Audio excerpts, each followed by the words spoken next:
Allez, super. Quand vous voulez, ça tourne. Pendant toute cette crise sanitaire, nous avons tous partagé un sentiment plutôt désagréable, le sentiment douloureux de l'incompréhension. On était bombardé d'idées, de propos contradictoires. On ne parvenait pas à comprendre les choix, les décisions des uns et des autres. Alors pour surmonter cette incompréhension, nous nous sommes débattus, nous nous débattions, nous nous battions pour trouver les réponses objectives, des réponses qui nous permettaient de nous donner des repères, parce que nous avons un besoin vital de repères. Nous cherchons la vérité, la réalité objectivable, démontrable, incontestable. Nous nous sommes alors posé la question suivante. Peut-être n'existe-t-il pas une seule réalité, mais bien plusieurs. Plusieurs réalités qui seraient, chacune dans leur fonctionnement, tout aussi objectivables, démontrables, incontestables les unes que les autres. Dans la confusion où nous vivions, dans cette inquiétude généralisée, nous étions focalisés par la recherche d'une ligne objective qui serait comme une bouée, un phare, quelque chose à quoi se raccrocher pour ne pas perdre pied. Et pendant ce temps-là, nous ne nous sommes pas ou peu posé cette question. Peut-être n'existe-t-il pas une seule réalité objectivable, mais bien plusieurs. En fait, la science, avec la mécanique relativiste et la mécanique quantique notamment, nous amène à réfléchir à cette idée depuis près d'un siècle. Peut-être n'existe-t-il pas une seule réalité objectivable, mais bien plusieurs. Dans notre monde occidental, en effet, nous disposions d'une façon unique d'appréhender la réalité. Pour nos autres occidentaux, le réel, c'est l'espace-temps matériel, dans lequel nous naissons, nous vivons, nous mourons, dans lequel nous nous déplaçons. Et ce réel, il a pour support notre belle boule bleue, la Terre, qui tourne autour du Soleil dans l'univers infini. Cet espace-temps matériel, il a une propriété majeure, il est objectif, ce qui signifie tout simplement qu'il existe, que nous le regardions ou non, que nous soyons là ou non pour l'observer, il est partagé par tous, il est le même pour tous. Il est constitué de 4 dimensions, 3 dimensions d'espace, largeur, longueur, hauteur, et puis la 4e dimension, très importante bien entendu, la dimension du temps, ce rail immuable sur lequel se déroulent les événements, la marche du monde. Or, que l'on s'intéresse à la relativité d'Einstein ou à la mécanique quantique, il se trouve que depuis plus d'un siècle, ce n'est pas hier matin, les mathématiciens comme les physiciens nous ont répété que ce modèle à 4 dimensions, il est trop étroit pour décrire la réalité. Les scientifiques sont absolument unanimes, il existe plus de 4 dimensions à la réalité. Alors ils ne sont pas tous d'accord sur le nombre de ces dimensions, 6, 8, 10, une infinité, pensent même certains, mais peu importe. Ils sont tous d'accord sur un point qui est important pour nous, essentiel pour nous, il en existe plus de 4. Et si l'on rajoute seulement une dimension, seulement une à nos 4 habituelles, la réalité, c'est-à-dire l'espace-temps que nous nommons le réel, devient multiple. Je vous montre. Une feuille, c'est un plan, au sens physique du terme, avec 2 dimensions, largeur et longueur. Si on rajoute une 3e dimension, celle de la hauteur, on obtient une infinité de plans ou une infinité de feuilles, un paquet de feuilles. Le fait de rajouter une dimension à un ensemble rend multidimensionnel cet ensemble.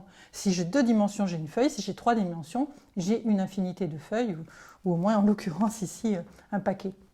En fait, l'idée qu'il existe plus de dimensions à la réalité rend la réalité multiple, rend le réel multiple.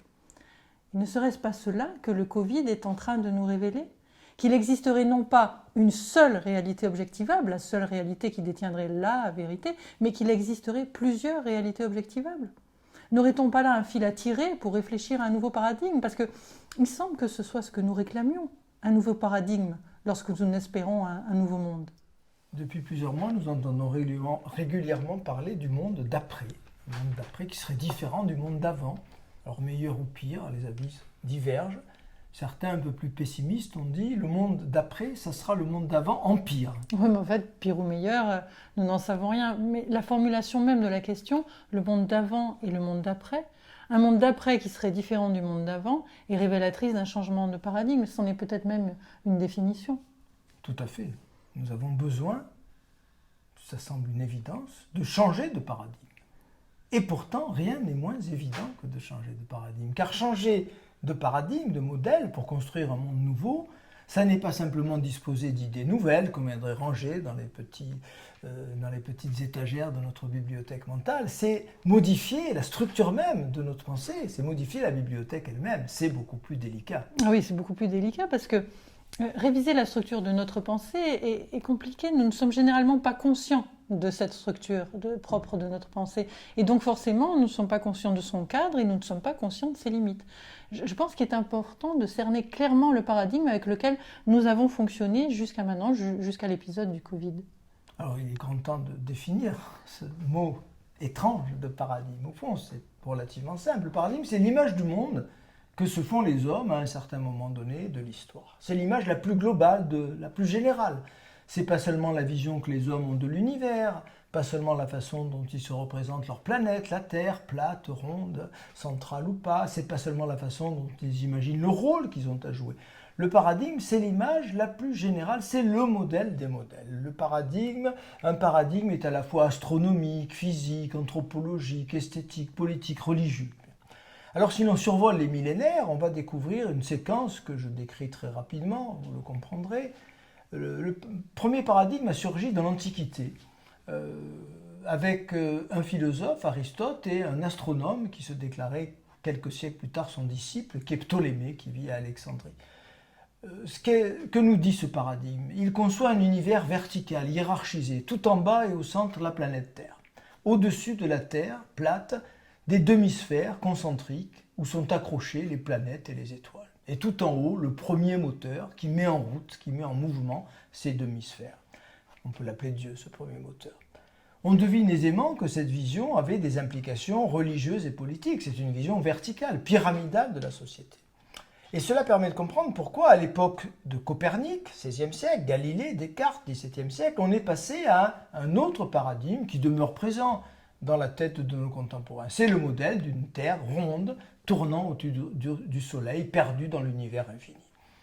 L'Église catholique a résisté longtemps à ce nouveau paradigme. Pourquoi? Parce qu'il remettait en cause justement sa conception hiérarchique de la société. Rappelons-nous, il y a à peine 4 siècles, Giordano Bruno, un écrivain, astronome et philosophe, est brûlé vif à Rome en 1600. Galilée, lui, n'est pas brûlé, mais il est traîné tout de même devant le tribunal de l'Inquisition où on lui demande de renier ses découvertes scientifiques. Et puis on arrive à Newton, fin 17e, début 18e siècle, dont la vision du monde a permis l'essor de la science moderne. C'est un peu le Ptolémée de la modernité. Aujourd'hui, nous sommes tous plus ou moins newtoniens. Le paradigme newtonien, c'est le paradigme de la modernité. Mais ce sur quoi il faudrait peut-être insister, c'est que ce paradigme newtonien, il est en même temps un paradigme progressiste. Oui, parce que à partir de Descartes, nous nous sommes engagés sur le chemin de la maîtrise. Et Descartes, qui est un grand admirateur de Galilée, nous a annoncé que les hommes vont devenir comme maîtres et possesseurs de la nature. Qu'ajoute Newton un peu plus tard? Que pour dominer la nature, il faut qu'on puisse la mettre en formule mathématique pour la comprendre, la maîtriser et la transformer. Et pour ce faire, nous l'avons installée, nous l'avons limitée, nous l'avons véritablement cantonnée dans un cadre à 4 dimensions, les 3 dimensions d'espace, hauteur, largeur, longueur, et la 4e dimension qui est le temps. Et définie dans ce cadre à 4 dimensions, dans cette boîte en fait, la réalité peut devenir quelque chose d'objectif, d'extérieur à nous, que nous partageons tous et que nous pouvons maîtriser. Alors un paradigme met longtemps à produire tous ces effets. Il a fallu les catastrophes du XXe siècle, avec Hiroshima, Tchernobyl, la disparition de nombreuses espèces, le réchauffement climatique, pour qu'on découvre le caractère dangereux du paradigme progressiste. Mais comme pour les paradigmes antérieurs, le paradigme progressiste résiste à tout ce qui peut le remettre en cause. En effet, on s'aperçoit que malgré Tchernobyl, malgré les désastres écologiques que tu évoquais, le progressisme a continué à se déployer. Curieusement, il aurait dû reculer. Il a pris au contraire une forme exacerbée, extrême, à la fin du siècle dernier, avec un discours qui dominait le paysage il n'y a pas très longtemps, avant la pandémie, c'est le transhumanisme. Tout le monde en a entendu parler. Ce transhumanisme, il est porté par un courant qui est le courant gnostique, qui est très puissant dans les universités américaines. On peut résumer ainsi ce courant gnostique. Il considère que la nature est mauvaise, que notre corps est une construction défectueuse, faulty construction, disaient les anglo-saxons. Nous devons reprendre les choses en main, nous devons en finir avec la maladie, avec la mort même. L'homme s'imaginait qu'il était à 2 doigts de devenir divin. Rappelez-vous le best-seller mondial qui a précédé la pandémie du Covid, celui de l'Israélien Yuval Noam Harari, Homo Deus. homme Dieu. Mais on peut craindre que la crise sanitaire enflamme encore plus cette volonté de maîtriser la nature. Le progressisme ne va-t-il pas ressurgir plus puissamment encore? Ne va-t-on pas désespérément s'y accrocher? Certains le pensent, je ne le crois pas. Le progressisme va continuer à agoniser sans doute, quelque temps. Il n'est pas encore mort, mais il est bien en train d'agoniser. On peut, sans prendre de risque, me semble-t-il, annoncer la fin inéluctable du progressisme. Il y a 2 arguments pour appuyer cette thèse. Il y a d'abord un argument historique. Aucun paradigme n'a résisté durablement dans le passé aux profondes remises en cause qui l'ébranlaient. Pensons à Galilée qui remet en cause complètement le paradigme antique. Le progressisme avait commencé à se fissurer bien avant la pandémie du Covid. Le virus n'a fait qu'accentuer un effondrement qui était en œuvre depuis déjà bien longtemps. Et puis un argument philosophique ou psychologique. Ce que nous avons vécu a été si violent, si brutal, si inattendu, personne n'avait prophétisé cette pandémie, la façon dont nous avons basculé en quelques semaines à peine, dans une nouvelle configuration, eh bien tout cela a contribué à nous ouvrir les yeux, tout cela a contribué à fissurer l'idée d'un modèle stable du monde, d'un modèle éternel de la réalité. Ah oui, en fait, en Occident, parmi les pays riches dont nous pensions faire partie, un des premiers modèles qui s'écroule, c'est celui qui nous faisait croire que nous étions invulnérables, que nous étions des puissances éternelles. La France, c'était la 6e puissance mondiale qui était ancrée d'une façon stable dans un équilibre qu'elle orchestrait. Pour beaucoup d'entre nous, à différents niveaux, c'est ce premier modèle qui a été ébranlé. Et ce qui est intéressant, c'est que lorsqu'un modèle de pensée se fragilise pour une personne dans un registre particulier, par homothétie, par effet domino, tous les autres modèles se fissurent car ils sont tous liés les uns aux autres.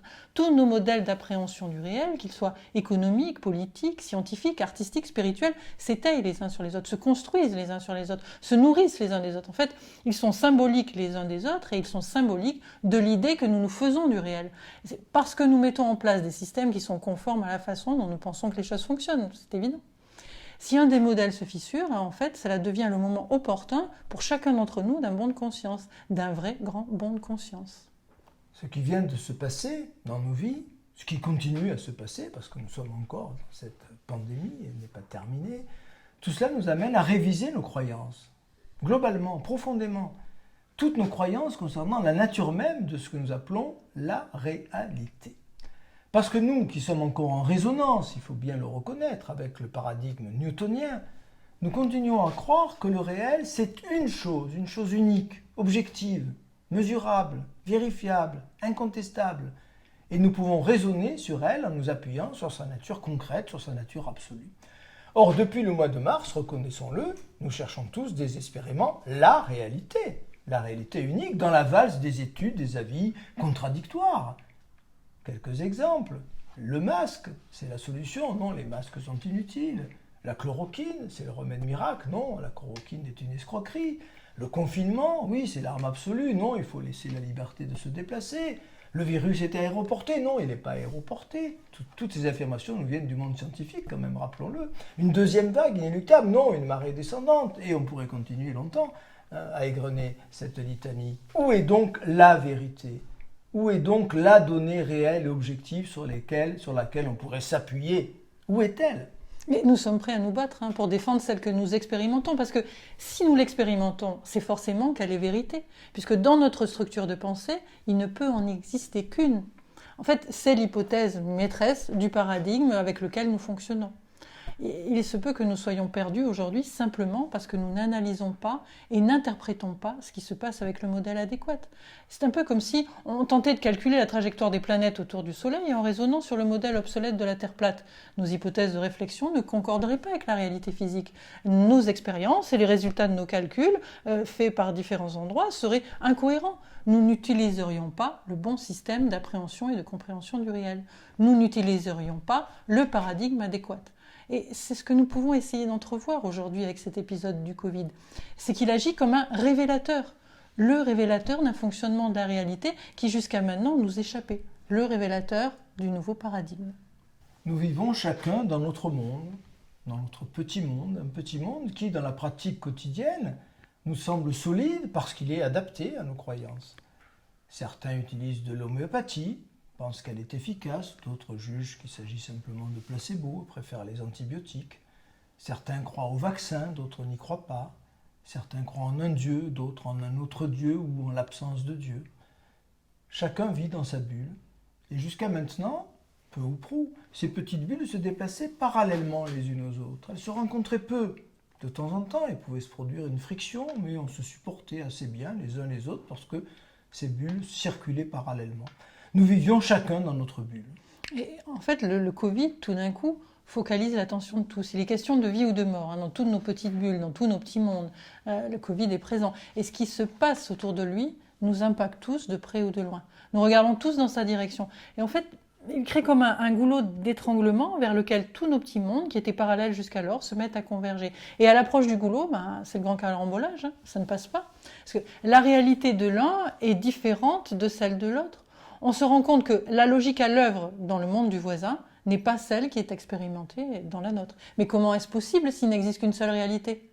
Car chacun dans sa petite bulle, dans son petit monde, dans sa réalité, est capable d'objectiver, est capable de théoriser, d'expérimenter que ce qu'il vit est juste. Mais comment est-ce possible ? Nous ne comprenons plus, nous nous sentons perdus. Parce que dans notre système de pensée, il ne peut pas exister plusieurs vérités scientifiquement démontrables, prouvées et vécues. Alors, nécessairement, ceux qui perçoivent autrement que nous doivent être soit dans l'erreur, ou bien ce sont des menteurs, ou bien encore ce sont des fraudeurs. Et pour rendre cohérent ce qui est vécu, des scénarios de complot, de conflits d'intérêts et bien d'autres variantes encore plus obscures naissent. Nos raisonnements, en effet, vont être induits par un très vieux réflexe, un réflexe archaïque qui remonte à la nuit des temps, un réflexe de survie. Pour ne pas sombrer dans la folie, nous avons un besoin vital de penser le monde, la réalité, d'une façon ordonnée, structurée, organisée. Or, l'ordre de base qui structure notre pensée, répétons-le, c'est qu'il n'existe qu'une réalité, une seule, objectivable, démontrable, incontestable.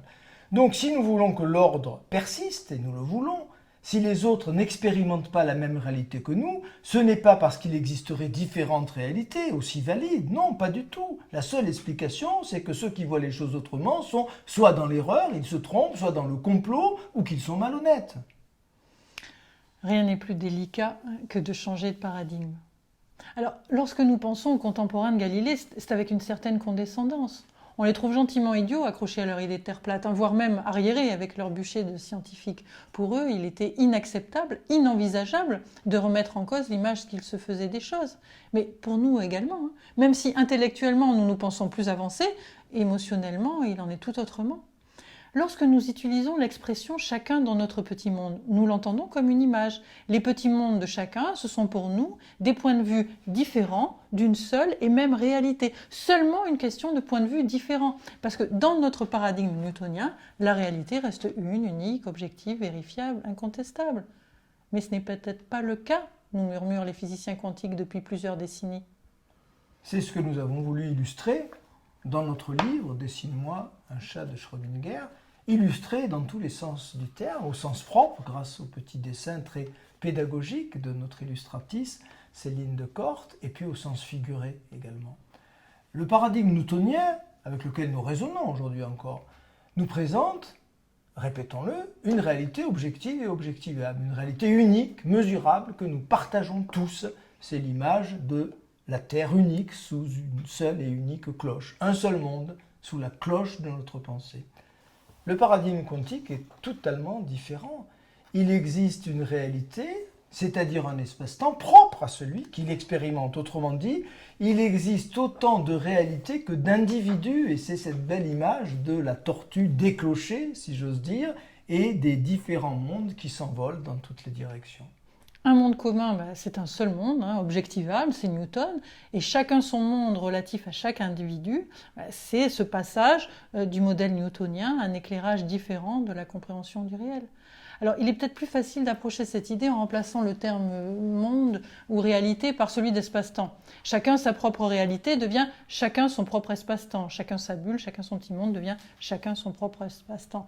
Mais attention, hein, ce n'est pas une image que j'emploie.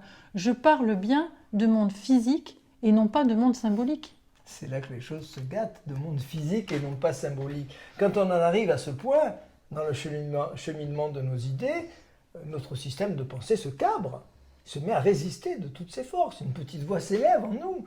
Non, non, ce n'est pas possible. Jusqu'à présent, votre discours pouvait être intéressant, mais là, non. Une multiplicité de mondes physiques, c'est du délire, tout simplement. Le monde, il n'en existe qu'un. Rien n'est plus délicat que de changer de paradigme. Alors, essayons de poser les idées avant de prendre la fuite.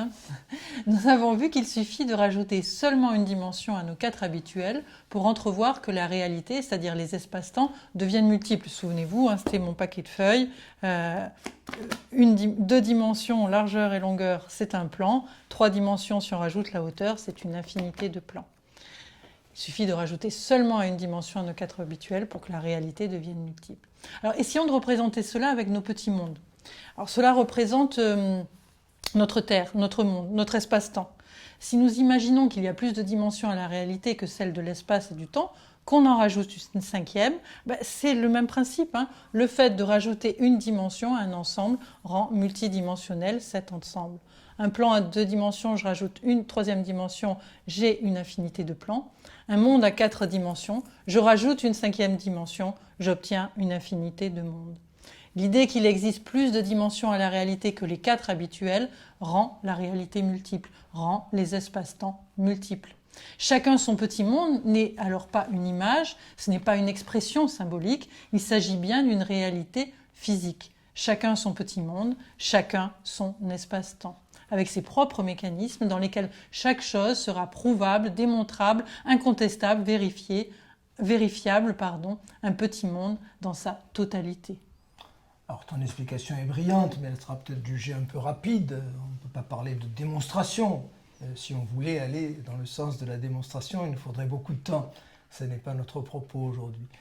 Si cela vous intéresse de creuser cette idée, de vous l'approprier, c'est notre objectif, nous détaillons tout cela dans notre livre « Dessine-moi un chat de Schrödinger » et lors de nos conférences théâtralisées où on met en scène en quelque sorte toutes ces thèses. Cette mise en image, elle est seulement faite pour vous laisser entrevoir l'idée principale que nous voulons partager avec vous. Dans notre paradigme newtonien, il n'y a qu'un seul espace-temps objectif à 4 dimensions. Cet espace-temps, il est partagé par tous, un seul monde, une seule réalité objectivable. Au-delà de ce vieux paradigme qui se fissure de toutes parts, les choses sont envisagées avec des dimensions supplémentaires, ce qui entraîne, Virginie l'a dit, une multiplicité d'espaces-temps, chaque espace-temps étant relatif à l'observateur. Chacun son petit monde, un petit monde dans sa globalité. Et Einstein nous avait mis sur la voie avec cette expression que nous avons tous repris au moins une fois dans notre vie, tout est relatif. Mais nous étions loin, bien loin d'envisager ce que cette expression suggérait. Nous sommes en fait dans la même ignorance que celle vécue par les contemporains de Galilée. Quand on leur a annoncé que la Terre était ronde et que l'univers était infini, cela ne correspondait nullement à leur représentation du monde. Pour eux, la Terre était plate parce que c'est ainsi qu'ils la voyaient, c'est ainsi qu'ils la percevaient, et parce qu'ils ne pouvaient pas concevoir qu'on puisse tenir debout sur une sphère. Alors, lorsqu'on ne comprend pas le principe de la gravité, être debout sur une sphère signifie que l'on peut tomber si on se déplace un peu trop loin du lieu où nous sommes. C'est tomber dans le vide infini, c'est l'angoisse suprême. Ils ont affirmé les scientifiques. Et nous vivons aujourd'hui une angoisse peut-être d'une intensité comparable. Et nous muselons aussi nos scientifiques. Il est extrêmement difficile, en effet, de conceptualiser ce que nous ne comprenons pas. Et si l'idée qu'il faut conceptualiser nous effraie, nous sommes même prêts à nous battre pour que nos repères ne soient pas mis à mal, mis en cause.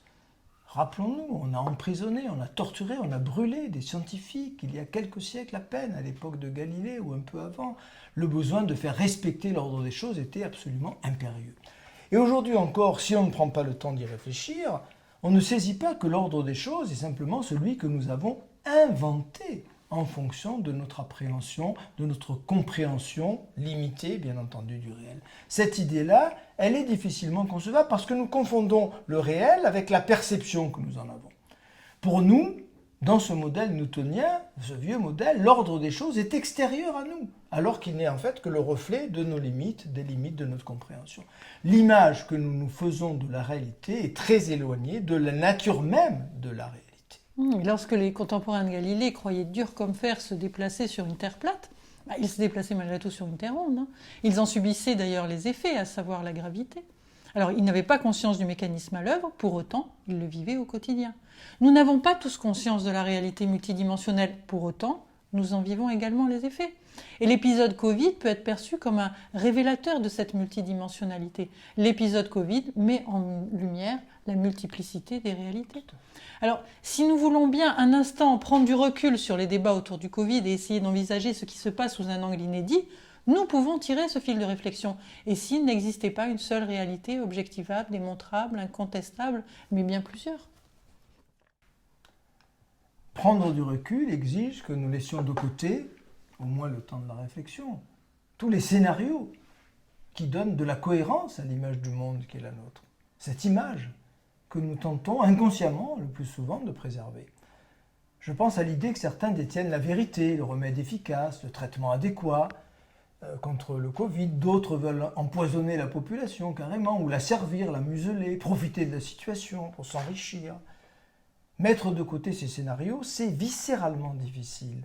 C'est psychologiquement difficile aussi, car les scénarios que nous validons font écho à nos structures émotionnelles, à notre vécu, à notre histoire, à notre petit monde, à tout ce qui les a en grande partie étayés. Oui, je confirme, il est difficile de mettre de côté ces scénarios qui rendent cohérent notre ordre des choses. Lorsque moi-même je n'y parviens pas, je pense aux contemporains de Galilée, et j'éprouve envers eux beaucoup plus de compassion que de condescendance, croyez-moi, parce que pendant le confinement, je me suis rendu compte que j'étais comme eux émotionnellement. Je traitais de fou celui qui ne croyait pas à la même réalité que la mienne. Pour ma part, je suis de formation scientifique et je réside dans le Sud. Alors, les propos de Didier Raoult ont sonné juste à mes oreilles et je rentrais dans des colères folles lorsque je voyais ce qui se disait autour de l'hydroxychloroquine. Et tout cela me faisait raisonner. Alors, au sens de résonance, pas de raisonnement. Tout cela me faisait raisonner très intensément. Je traitais alors de fou, de complotiste, d'assassin, celui qui s'opposait à la réalité qu'exprimait ce scientifique, parce que cette réalité me paraissait cohérente, elle me paraissait logique, parce qu'elle correspondait à l'ordre des choses qui construit ma propre réalité. Et la colère que je vivais à ce moment-là me rendait littéralement malade.